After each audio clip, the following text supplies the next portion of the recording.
Hi, Matt. Hi, Matt. How are you? I'm absolutely fine. How are you? Friday morning, everyone, today. But we've got through 2024. We have got through 2024. It's been an interesting year, though, hasn't it? Lots happened this year, and we were keen to sit down, look at our prediction for 2024, look ahead to 2025, and try and make our best efforts to look into the future and see what's going to happen in the property market. We'll make loads of money because of it as well. So we're going to read our palms to try and work out where we see 2025. And in actual fact, we were looking at it earlier. We predicted 2024 pretty much spot on, didn't we? Yeah, so we always said 2024 was going to be a stable year. The activity was going to happen on the back end of the year, which it has. Rates were going to start to come down at the back end of the year, which they have, but prices were going to be quite steady. Yeah, absolutely right. And so exactly what's happened, actually, isn't it, really? Because we thought that with inflation being as high as it was towards the end of last year and then leading into the start of this year, it would depend how that factored in and where those drops came before the Bank of England decided to start reducing their costs based on the Bank of England rate, and then how that looks based on swap rates for the banks and the changes that have then come, because the swap rates on the banks have actually been more favourable than the Bank of England drops over the past probably 3 months, if we look at it that way, and then since we've had a Labour government and Trump's come into power, they've thought the swap rates have started to increase even though the Bank of England rates come down. So it's a bit of a catch-22. Yeah, so it's interesting though to look at that as a whole and say, well, okay, the Bank of England's base rate's going down, but most people wouldn't look at the swap rates to know that actually they're going up a bit. So I think whilst it feels like the inflation's now been flushed out of the system, we're at 2 or 3% thereabouts. So that's all been flushed out, but we've now been met with political changes, Labour government, a little bit of a new sort of finding the feet there, and now with Trump as well, I'm reading a lot about everyone's in the wait and see mode with Trump, because if he is as aggressive with the tariffs as he's expected to be, that could be actually bad for us in the UK from a trading perspective. So. Yeah, exactly that. And he hasn't exactly made friends with Keir Starmer either, has he? Which won't help. Yes, well done, Keir. So I think next year is going to be unpredictable but predictable, and that's a massive contradiction. But I think, in truth, we'll know very quickly into next year how it pans out. I think the next 6 weeks of the year will probably show us where the initial appetite is and how things settle down and whether they do quickly or not.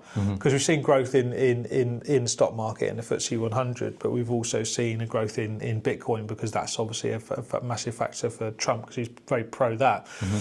Does that mean that we're going to suddenly see a change in interest rates for the banks early part of next year, and does that affect the mortgage swap rates? Potentially. But obviously we've got the factor of the stamp duty change for first-time buyers kicking in as well. So, I mean, there's a load of first-time buyers that I'm talking to at the moment that are desperate to try and get a deal through and done, so they save on the stamp duty cost of it.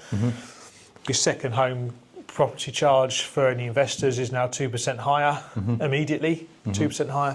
So it'd be interesting to see how over the next 3 months everybody just settles into what is going to be considered a new norm, because it will be a new norm for a good period of time now. Yeah, and those changes are coming into place whether you like it or whether you don't. So it's just the new normal, as you say, it's the new market, and I'm quite curious to see when that deadline comes around at the end of March, how people's attitude is towards asking prices. Is it going to be a switch and people are going to say, oh, well, I've got to pay more stamp duty now, so I'm going to factor that into my asking price? Or a mortgage rate's going to be in a place where they're relatively lower than they are now, which kind of counteracts the extra stamp duty. So I'm quite intrigued to see come April what the general buyer sentiment is towards that stamp duty change in the market as a whole. I think it'll be very driven by interest rates and what it costs on a monthly basis. So if the rates are at high threes, early fours now, if we see those... I think it'll be fine. I think buyer activity will still be there. Because mortgage rates will be cheaper enough to counteract it, so you won't really think about it? Because I think what most buyers look at, of course, they don't like paying more tax than they need to. No one enjoys doing that, but you have to factor that in somewhere, because it's just that is where it is. The tangible, more changeable bits now are the interest rates and how you factor that in over a 2 or 3 or 5 year product. If you do it over a 5-year product and you can do it at 3.5% rather than 4.5%, and you can find yourself saving £150 a month, and £150 a month is £1,800 a year. You then base that over a 5-year term, you're about £9,000. Yep. Yeah. Suddenly you think about the £9,000 saving over the course of the year over the 5 years, rather than the extra increase in stamp duty, which gets leveraged against the loan. So it's. Yeah, I think in reality that's how Yeah. I can see it playing out. Yeah. And what are you going to do? You're not going to not buy a house. 'Cause No, you're going to have to exactly. pay more stamp duty, right? So, Yeah. Exactly. that will happen. When I look back at 2024, I looked at so Halifax and Nationwide both reported that prices have gone up 3 or 4%, Okay. give Wow. or take. So, whereas Rightmove and Zoopla have reported increases of about 1%. Okay. Fine. So the Halifax and Nationwide obviously base those prices off of actual sales which have gone through and mortgages that they've done. Rightmove and Zoopla are looking at what people are asking for. Yeah. So people have actually been asking for less money on the asking price of the house this year, but that's been contrasted by actually prices going up by more. Fine. So people have been asking for less, but actually in reality getting stronger money. Yeah. And I think that's a very good summary of this year, is that sellers have had to be more conscious with their asking prices. Yeah. But actually the market's been absolutely fine, and we've seen prices go up 3 or 4%. Yeah, fine. And I think actually it feeds back to the point of the social media stuff that we did at the start of the year, end of last year, which was all driven around trying to get your price right. Don't sit there for longer than you need to at a price that you know is just 10% too expensive because you're expecting someone to try and negotiate with you. Pitch it at the right number, and then you might get that little bit more, because we've had a couple of really good successes this year where we've deliberately been very cautious. Not very cautious is a bit of an we'll always try and get the client the best money, which I think is the key bit. But I think that where we've gone in and gone, okay, we don't think it's anything more than here. If you pitch it here, you're going to have much less interest. And then we've pitched it at what is exactly the right number. The interest has been phenomenal, and then you've ended up selling it at way over the asking price. Sometimes way over, sometimes a little bit over. I mean, just thinking about one recently, Morris Close, for example, beautiful 3-bedroom end of terrace townhouse, which presented beautifully. Yeah. It was really nice, and the phones went nuts for it. We had loads of viewings, and I think we got £10,000 or £15,000 over the asking price, or something close to that at least. But that was another good success story. Now, if we had started at 510, 515, 520, 525, would we have got that number, or did we get the right interest because we said to them, pitch it at 500, you get your buyers up to 5, and you get your buyers at just a touch more than that? Yeah, and it's that much more sensitive, isn't it, to those changes? So whereas in previous markets where prices were going up by the month, you could afford to be a bit more bullish, where it's the opposite now. Yeah, and so I think totally we right. found that anything where the prices are overcooked, Yeah. it's like tumbleweed. But then actually when you get it right, we've noticed with the phones ringing, Yeah. there's people out there. Yeah, there is. Like, we've got loads of viewings on Victory Gardens this weekend, which is another success showing that you pitch the price right, it moves, doesn't it? Which is what you need to. As we're always saying, we'll be saying it again next year, right? Yeah, we absolutely will. We spoke about something earlier, which I thought was a really interesting one. And Rachel Reeves, if you're watching, this is a potential good one for you, because we're thinking about, with all the building work that's going to be happening with regards to red tape that's going to be diminished from a Labour government, and obviously the planning part, they're going to try and build more houses. What incentives do you think are going to be brought into first-time buyer markets or people that are moving to be able to offer that incentive to make sure that people do move? Because if we build all these houses, we want them to be lived in, right? Yeah. So with the new Labour government, we're all looking to see how house building will change. One thing I've been keeping an eye on is the share price of the developers, which hasn't really rocked that much with the Labour government, which tells me that we're actually they're going to be able to keep profitability, and maybe the Labour changes won't be as dramatic as they mentioned in their manifesto. That's my speculation.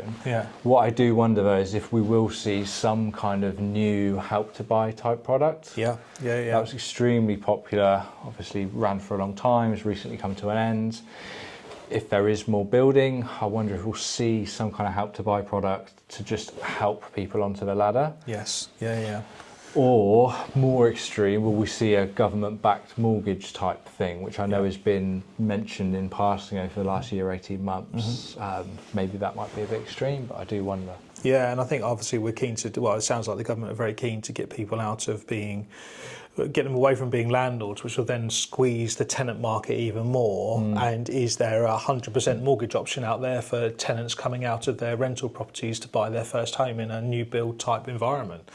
Like, is that going to be something? Because we had that as an option about a year ago, where they brought in 100% mortgages again. It was mentioned, wasn't it, a few times? I mean, nothing came of it. No, absolutely. And I wonder whether that could be something that's really quite driven. Because if we see some economic growth for another 5 or 10 years based on stability to the market and nothing really is going to change, then would that be a sensible, very sensibly capped, so you don't offer it 110% Northern Rock mortgages again, but certainly 100% mortgage where you can say to the tenant, look, you can move into somewhere without the 40 or 50 grand that you needed to put down initially, but your interest rate's at X and we'll manage it by doing this. Yeah, and even just having this conversation makes me think about there being some mechanism for renters to have their rent payments as somehow helping towards their credit score. I mean, I know that's been talked about before, but that would just make, from a lender perspective, that change coming from the top down in government. So you have, I don't know how you do it, but a lender could then look at this tenant and say, okay, you've been renting for 3 years. I can see all the payments have been made on time. Here's your loan. Incentive to be a good tenant. I think there's lots of benefits. There's lots of things. I mean, because if you look at it, most 3-bedroom houses are going to be rented for probably 1750 upwards now, if not up to 2 grand. That's a lot of money. Load of money. And I mean, if a first-time buyer who's in rented get 100% mortgage and their mortgage costs are no different to what their rent would be, but they're actually on a ladder. Why couldn't a tenant buy a property and pay off their collateral rather than pay against a landlord's investment? Yeah, and I wonder if a policy like that might be something that Labour is actually very open to and would make a lot of sense for a government like that. But well, I mean, if as I said, if Rachel Reeves is sit there watching Selling Wokingham on YouTube anytime soon, then she might see this video and think, that's a really good idea, Matt. Yeah, let's if you need us in government to advise on no, right, thanks. no, have to wear a suit again. No thanks. This is about as smart as it gets now. So there's that. Also curious to see how the renters reform plays out, and the leasehold reform is a big one, I think, for us and what we do. Yeah. That's been kicked to one side. I would really love to see the leasehold reform in place as soon as possible. Yeah, absolutely right. I think there's lots of good things that could happen next year, but I think the next, as we said earlier on in the conversation, that next sort of 3 to 6 months of stability, Labour government, Donald Trump coming in, swap rates being that touch higher than they were even a couple of weeks ago, the Bank of England rate coming down, will it come down again early part of next year? How will that affect the swap rates? I think for the moment it's quite a stable area to be, though. With all of that going on, with all of that sort of political sort of positioning across Labour, across Trump, against everybody else, I'm seeing some real stability, and we're selling a lot of properties at the moment. I think for the rest of the year, I think we'll see a marginal amount of properties come on and then sell. But I do think next year will be a real kick on into what hopefully is what would be considered a normal Wokingham property market. Yeah. Absolutely. So generally the message is, despite what's going on, the market's going to be absolutely fine next year. We're going to be helping people move. Should we do predictions quickly before we sign off? Yeah, totally. Yeah, go on, you go. Well, you called this very well last year, so and I think you've got a good grasp on it. So next year, Bank of England base rate, what do you think? So I think stable for the first couple of months. If there's a gut feel, I think end of first quarter you'll start seeing it come down again, so you'll probably see 4.75 to 4.5.